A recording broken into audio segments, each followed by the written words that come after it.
안녕하세요. 오늘 발표한 논문은 MacIS High Performance Energy Efficient at Low Cost Metagenomic Analysis with Input Storage Processing입니다. 이스카 2024년도에 발표되었습니다. 메타지노믹스란 그림처럼 흙, 바다, 인간의 장과 같은 여러 생물종들이 섞여 있는 환경에서 유전자 시퀀스를 분석하여 해당 환경에 어떤 생물들이 어떤 비율로 구성되어 있는지를 분석하는 분야입니다.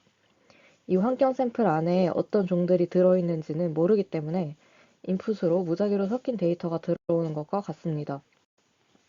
그리고 이러한 데이터들을 여러 유기체들의 유전자들이 포함된 커다란 데이터베이스와 비교하여 어떤 종들이 들어있는지를 파악해야 합니다. 메타지노믹스는 다음의 순서로 진행됩니다. 첫 번째는 시퀀싱으로 샘플에 존재하는 모든 유기체의 유전 정보를 추출하는 과정입니다. 이때 DNA 분자 전체를 다룰 수 없으므로 시퀀싱 머신은 랜덤하게 샘플링된 유전 정보의 일부분을 담고 있는 리드를 만들어서 사용합니다. 두 번째는 베이스 콜링으로 로우한 데이터를 뉴클레오타이드를 나타내는 문자로 변형하는 과정입니다. 마지막으로 메타지노믹 분석을 합니다. 해당 과정을 통해서 샘플 안에 어떤 생물이 어느 정도의 비율로 존재하는지를 알아냅니다. 분석에 대해 더 자세하게 보겠습니다. 이 단계는 크게 종을 식별하는 단계와 그 비율을 계산하는 단계로 나뉩니다. 핵심은 종을 식별하는 과정입니다. 시퀀싱 단계에서 뽑아낸 샘플 리드의 셋에서 K머라는 짧은 조각들을 추출하고 이를 사전에 구축된 거대한 데이터베이스와 대조합니다. 이 데이터베이스는 여러 생물종으로부터 추출된 K머들이 포함되어 있고 이 안에 K머와 그 K머가 유래된 생물종의 텍스 아이디, 즉 분류학적 아이디가 키밸류처럼 연관되어 있습니다. 이때 데이터베이스의 크기가 수백 기가부터 테라바이트 단위에 달합니다. 그리고 마지막으로 샘플에 존재하는 텍스 아이디를 출력하게 됩니다. 이 거대한 데이터베이스를 검색하는 방식에 따라 기존의 툴들은 크게 두 가지로 나눌 수 있습니다. 하나는 랜덤하게 접근하는 방식입니다. 대표적으로 크라켄2가 있으며 K머와 텍스 아이디를 매핑해둔 해시 테이블에서 검색을 합니다.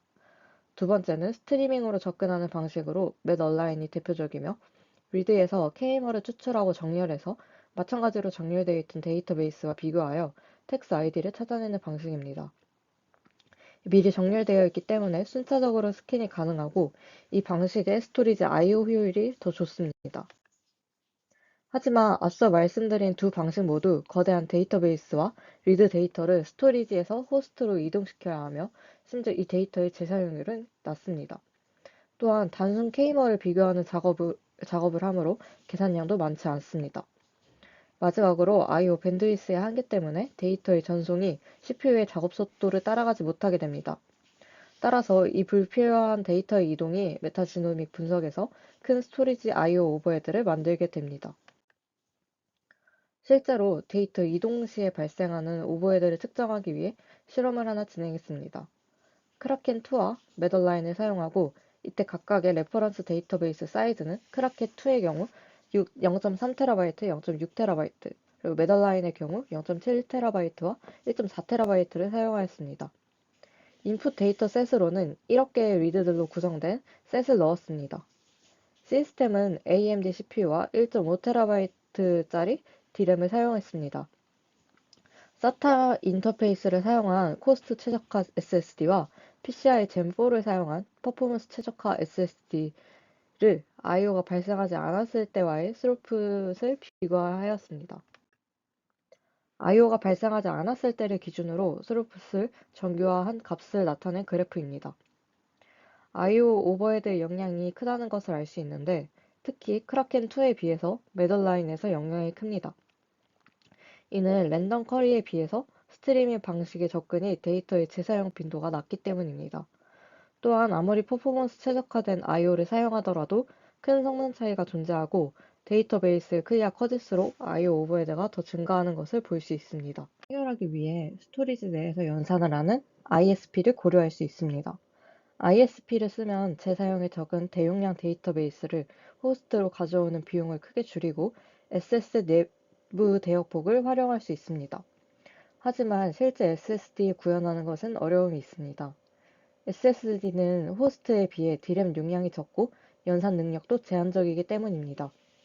기존의 방식들을 그대로 SSD에 내렸을 때 R쿼리의 경우 랜덤 어세스가 많아서 인터널 밴드위스를 제대로 활용할 수 없습니다. S쿼리의 경우 순차 접근이라 스토리지 특성에 맞지만 쿼리 구성 및 정렬 과정에서 다량의 연산과 메모리를 필요로 하게 됩니다. 그래서 맥 IS는 코퍼레이트 ISP로 S쿼리의 장점은 살리고 SSD 자원의 한계를 피하고자 합니다. 맥 IS는 크게 세 가지 단계로 이루어져 있습니다. 첫 번째 단계에서는 호스트가 인풋 쿼리를 준비하고 쿼리를 SSD에 전달합니다. 두 번째 단계에서는 SSD가 내부 데이터베이스를 스트리밍으로 처리하여 샘플 안에 해당 종이 있는지를 식별합니다. 이 두 단계는 파이프라인으로 진행됩니다. 마지막으로 세 번째 단계에서 상대적 풍부도 추정을 위한 데이터를 준비하고 호스트로 전송하는 단계입니다. 상대적 풍부도 추정이란 메타지노믹스 분석의 일부에 해당하는 작업으로 이를 통해 샘플에 존재하는 종들이 어느 정도의 비율을 차지하는지를 파악할 수 있습니다. 여기서 중요한 점은 메타지노믹 분석의 태스크를 나눠서 무거운 전처리나 쓰기 작업은 호스트에서 하고 대용량 DB 스캔만 SSD로 내려서 오버헤드를 제거했다는 점입니다. 이제 각각의 단계를 더 자세히 보도록 하겠습니다. 맥 IS는 랜덤 액세스를 피하기 위해 사전식으로 정렬한 데이터 구조를 사용합니다. 따라서 스텝 1은 샘플에서 K머를 추출하고 이를 정렬해서 SSD로 보낼 쿼리를 만드는 단계입니다. 이 작업들은 호스트에서 수행하는 이유는 호스트가 더 큰 D램과 연산 자원을 가지고 있고 SSD 내부에서 일을 하면 K머를 저장하느라 발생하는 플래시 라이트를 줄일 수 있기 때문입니다. 또한 스텝 1을 호스트에서 수행하면 스텝 2와 중첩시켜 파이프라이닝을 할 수 있습니다. 먼저 K머를 추출하는 과정을 보겠습니다. 이 단계에서는 리드에서 추출한 K머를 사전식 범위별 버킷에 나누어 담습니다. 스토리지에서 리드를 읽고 K머로 추출해서 버킷에 저장을 합니다.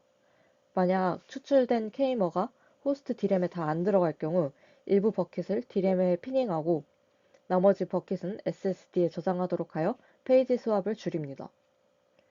SSD에 저장을 해야 하는 버킷에 대해서는 호스트 D램에 전용 버퍼를 할당하여 버퍼가 다 찼을 때 덩어리 째로 보냄으로써 SSD의 시퀀셜 라이트 밴드위스를 최대화합니다. 또한 병렬성을 위해 SSD 채널에 고르게 분산해 저장합니다. 이 이후로 플래시 라이트시 발생하지 않기 때문에 이 단계가 끝나면 라이트 관련 FTL 메타데이터를 플러시하여 SSD D램을 더 많이 활용할 수 있습니다. 이 다음은 앞에서 많은 버킷들에 대해 각 버킷 내부의 K머를 정렬하는 과정입니다. i번째 버킷이 정렬되면 그 버킷을 SSD 내부 D램에 전송해서 바로 스텝 2를 처리합니다.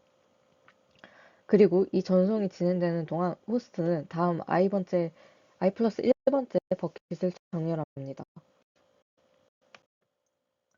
스텝 2는 샘플에 존재하는 종을 찾는 과정입니다. 먼저 쿼리 K머와 데이터베이스에 존재하는 K머 간의 인터섹션을 찾고 그 인터섹팅 K머에 해당하는 텍스 아이디를 줘야 합니다. 이 단계는 거의 재사용하지 않는 데이터들로 구성된 거대한 데이터베이스를 스트리밍해야 하고 연산은 비교, 조회 수준으로 가볍기 때문에 SSD 안에서 수행합니다. SSD 내부 D램에 쿼리 K머와 데이터베이스 K머를 다 올려놓고 스트리밍 한다면 내부 D램 밴드위스가 병목이 될 우려가 있습니다.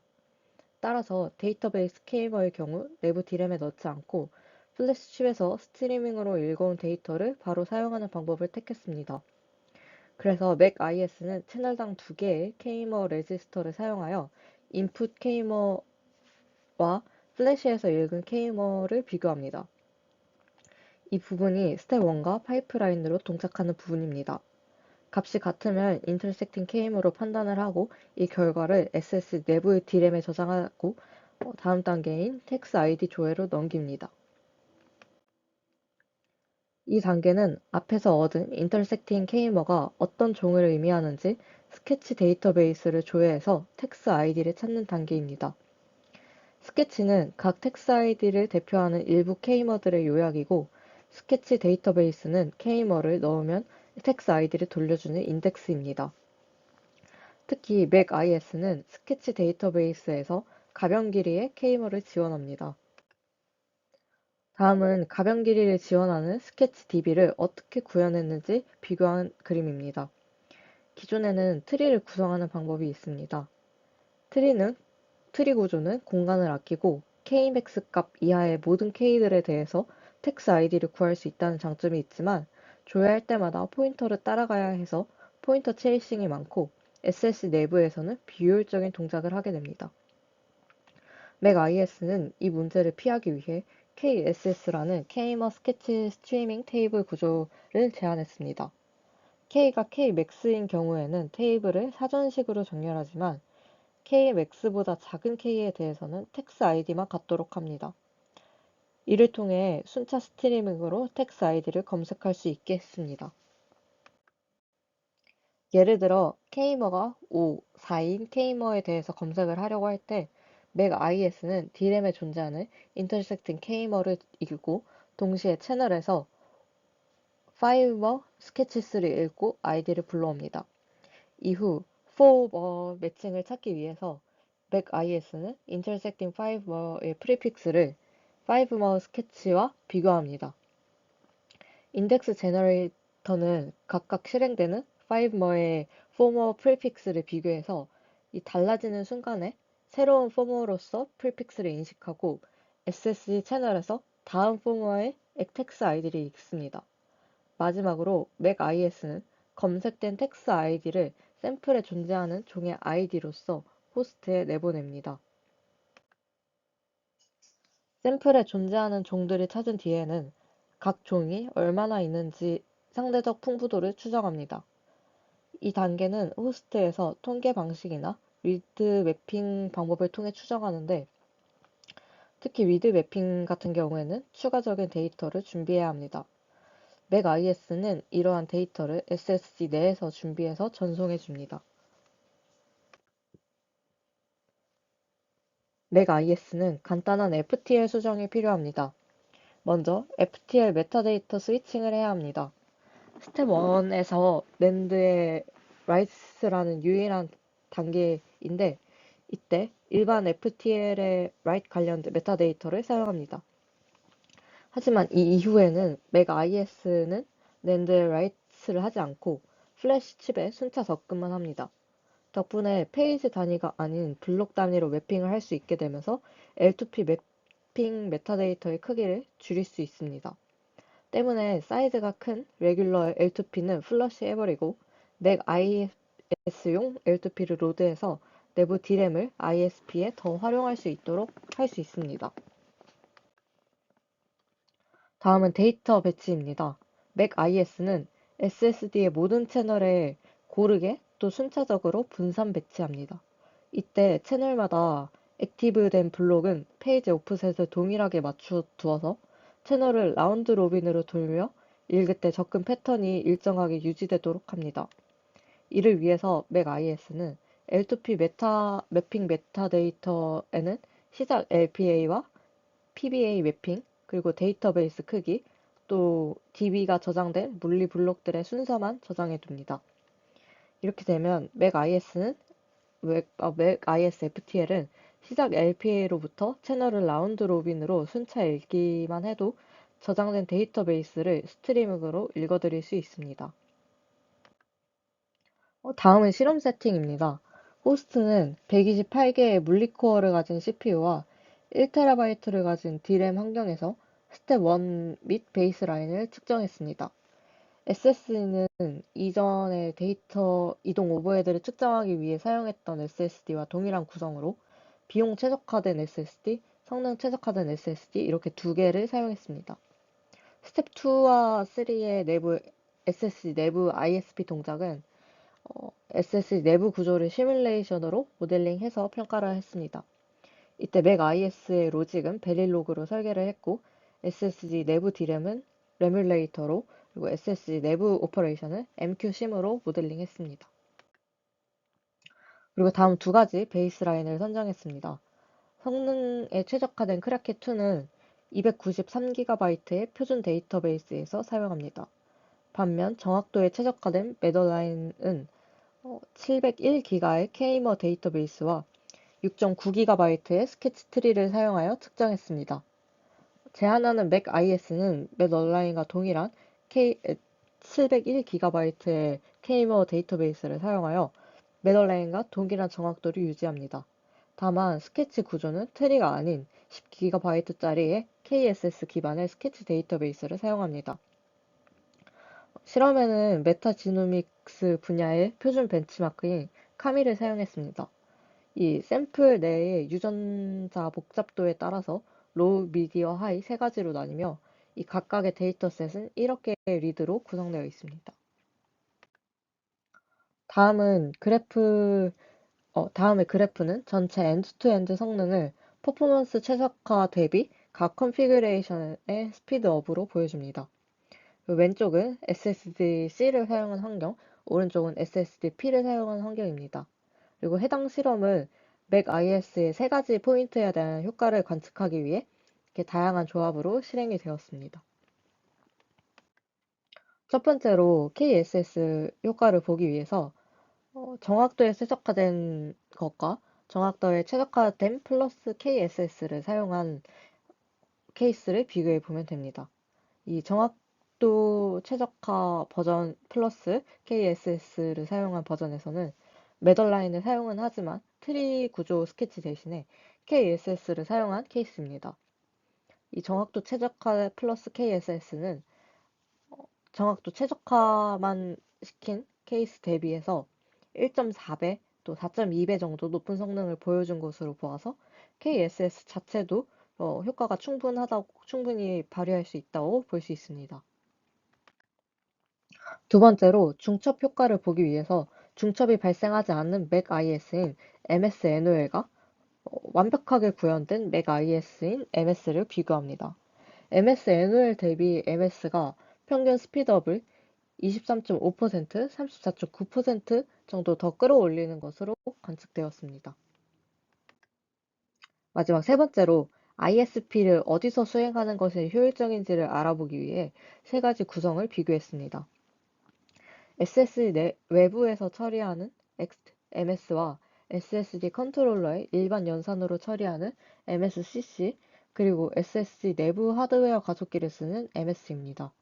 먼저 MS와 XT-MS를 비교했을 때 MS가 19.2배, 2.2배 빠르게 관측되었습니다. 이는 데이터 이동이 사라졌기 때문입니다. 다음으로는 MS와 MSCC를 비교해 볼 때 MS는 MSCC보다 SSC의 경우 9%, SSP의 경우 43% 정도 빠릅니다. SSC에서는 성능 차이가 그렇게 크지 않지만 SSDP에서는 차이가 크게 관측이 되었는데요. 이는 내부 대역폭이 클수록 하드웨어 가속기의 가치가 더 커짐을 의미합니다. 그리고 MS가 모든 케이스에서 가장 큰 스피드업을 나타내고 있습니다.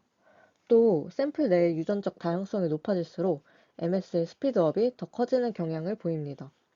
이는 더 많은 종이 있을수록 베이스 라인 쪽은 스케치 트리를 룩업하는 횟수가 늘어나면서 성능에 악영향을 받습니다.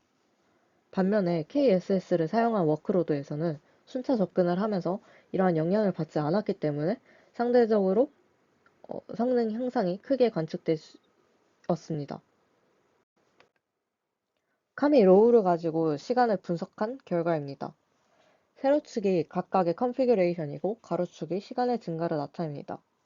성능이 최적화된 케이스와 성능 최적화 플러스 KSS를 살펴보면 후자에서 KSS를 사용했기 때문에 텍스 아이디 검색 시간이 줄게 되었습니다. 이를 통해 성능을 개선한 모습을 관측할 수 있고 또 MS-NOL의 경우 인터섹션 파인딩과 텍스 아이디 검색을 SSD 내부에서 수행함으로써 정확도 플러스 KSS에 비해서 그 해당 두 작업에서 시간이 크게 단축될 수 있음을 보였습니다. 그리고 MS는 소팅과 인터섹션 파인딩을 중첩시킴으로써 성능을 더 개선시켰습니다. 다음은 데이터베이스의 크기가 커질 때 성능이 어떻게 변하는지를 보여주는 그래프입니다. 입력은 대표적으로 카미 M을 사용했습니다. X축은 데이터베이스 크기를 1배, 2배, 3배로 키운 것을 나타냅니다. 이 실험에서 데이터베이스 사이즈가 커질수록 맥IS의 스피드업이 증가한다는 점을 관측할 수 있었습니다. 데이터베이스 사이즈 3배 정도 키운 구간에서는 퍼포먼스 최적화 대비 스피드업이 SSD-C에서는 최대 5.6배, SSD-P에서는 3.7배까지 올라갑니다. 이 결과는 데이터베이스가 커질수록 기존 방식은 더 많은 데이터 접근과 텍스 ID 탐색 비용이 누적되는 반면에 맥IS는 정렬된 구조와 스트리밍 기반의 처리로 대용량 데이터베이스를 더 효율적으로 처리해서 이렇게 상대적으로 얻게 되는 이득이 커지게 됩니다. 다음은 SSD 자원을 늘렸을 때 스케일링에 대해 보겠습니다. 맥IS는 서로 다른 데이터베이스를 각각 다른 SSD에 매핑함으로써 동시에 분석을 진행할 수 있습니다. 이 그래프는 퍼포먼스 최적화를 기준으로 다른 컨피규레이션의 스피드업을 나타낸 그래프입니다. 맥IS는 SSD의 개수를 늘려도 큰 스피드업을 유지하고 있습니다. 이 스피드업은 2개의 SSD까지는 증가하지만 4개, 8개로 갈수록 약간 감소하는 추세를 보입니다. 하지만 여전히 모든 케이스에서 가장 높은 스피드업을 보여주고 있습니다. 근데 이게 4배, 8배에서 약간 감소하는 추세가 나타나는 이유는 맥IS가 SSD를 많이 쓸수록 내부 밴드위스가 커져서 이 호스트 정렬에서 데이터를 받아 쓰는 그 과정에서 이 어, 호스트 정렬의 스로프에 따라서 이게 결정이 되게 됩니다. 그래서 SSD가 많을 때는 솔팅 가속기를 추가하면 추가 스피드업의 여지가 있다고 말하고 있습니다. 어쨌든 결론적으로 맥IS는 정렬된 데이터베이스 구조 덕분에 SSD들의 데이터베이스를 분할해서 스트리밍을 할 수 있으므로 여러 SSD를 쓰는 환경에서도 내부 대역폭 증가를 효과적으로 활용할 수 있다고 합니다.